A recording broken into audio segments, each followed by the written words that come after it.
అందరికీ నమస్కారం అండి. మన రెస్పెక్ట్ ఎడ్యుకేషన్ ఛానల్కి స్వాగతం, సుస్వాగతం. చిరిగిన చొక్కా అయినా తొడుక్కో, కానీ ఒక మంచి పుస్తకాన్ని కొనుక్కో అని శ్రీ కందుకూరి వీరేశలింగం పంతులు గారు చెప్పినట్లు, ఒక మంచి పుస్తకాన్ని అర్థం చేసుకుంటూ చదివితే కలిగే అనుభూతిని మాటల్లో వర్ణించడం సాధ్యం కాదు. దాన్ని ఆచరణలో పెడితే అద్భుతాలను సాధించవచ్చు. విద్య అనగా ప్రవర్తనలో కలిగే మార్పు. విద్య అంటే కేవలం తరగతి గదిలో బోధించే పాఠ్యాంశాలు మాత్రమే కాదండి. మనకు ఆనందంతో పాటు నీతి, నిజాయితీ, క్రమశిక్షణ వంటి అలవాట్లను పెంపొందించి మనలోని వ్యక్తిత్వాన్ని సంపూర్ణంగా వికసింపచేయగల ఏకైక సాధనం విద్య మాత్రమే. అటువంటి వ్యక్తిత్వ వికాస కథలను మీకు వినిపించి ఆనందింప చేయాలన్నదే నా ఈ చిన్న ప్రయత్నం. ఇక ఈ రోజు కథలోకి వెళ్దామా? ఈ రోజు కథ పేరు ఊరి కోసం పాటు పడటమే యోగం. ఇక కథలోకి వెళితే, శివుణ్ణి అర్చించడానికి ఒక భక్తుడు శివాలయానికి వెళ్ళాడు. ఆలయం వెలువల ఉన్న ఒక దుకాణంలో అర్చన నిమిత్తం కొబ్బరికాయ, అరటి పండ్లు, కర్పూరం, పువ్వులు, అగరవత్తులు, విభూతి మొదలైనవి కొన్నాడు.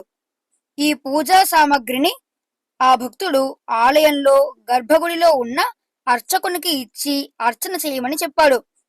అర్చకుడు అర్చన పూర్తి చేసి కొబ్బరికాయను రెండుగా పగలగొట్టి విగ్రహం ముందు ఉంచాడు. ఒక అరటి పండును కాస్త గిల్లి దానిని విగ్రహం ముందు ఉంచాడు. ఆ తరువాత అర్చకుడు దైవానికి కర్పూర హారతి ఇచ్చాడు. అప్పుడు భక్తులు శంభో శంకర, శంభో శంకర అంటూ చేతులు జోడించి ప్రణామాలు అర్పించారు. కర్పూర హారతి ఇచ్చిన పళ్ళెరాన్ని తమ ముందుకు తెచ్చినప్పుడు భక్తులు హారతిని కళ్ళకద్దుకున్నారు.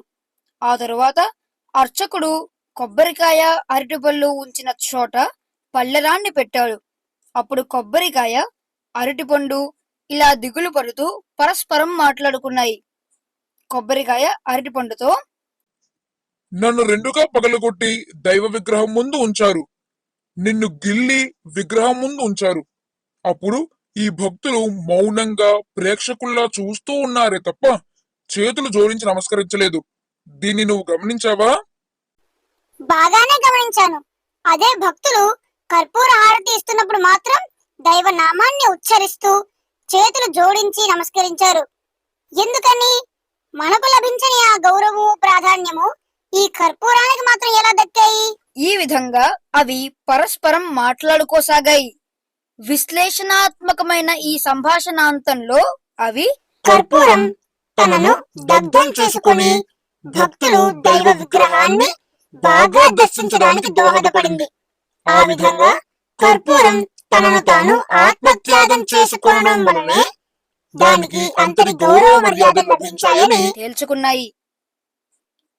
తన కోసం మాత్రమే జీవించే వ్యక్తిని లోకం స్మరించి కీర్తించదు.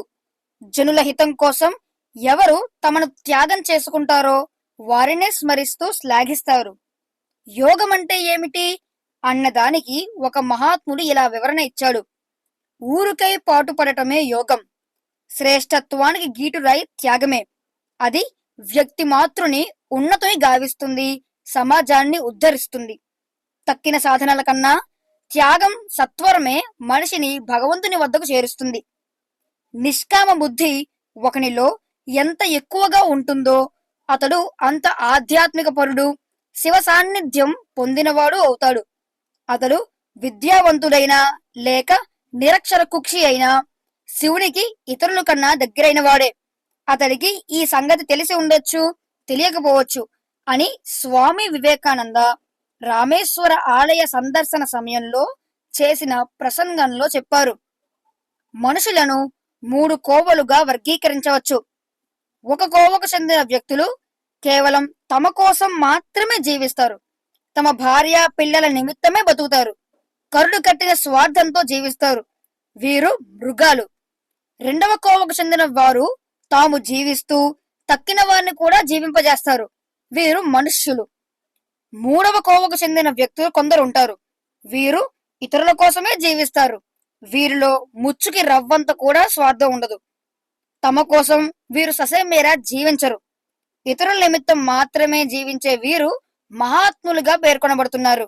ఓకే ఫ్రెండ్స్, మరో మంచి కథతో మళ్ళీ కలుద్దాం. అంతవరకు సెలవు.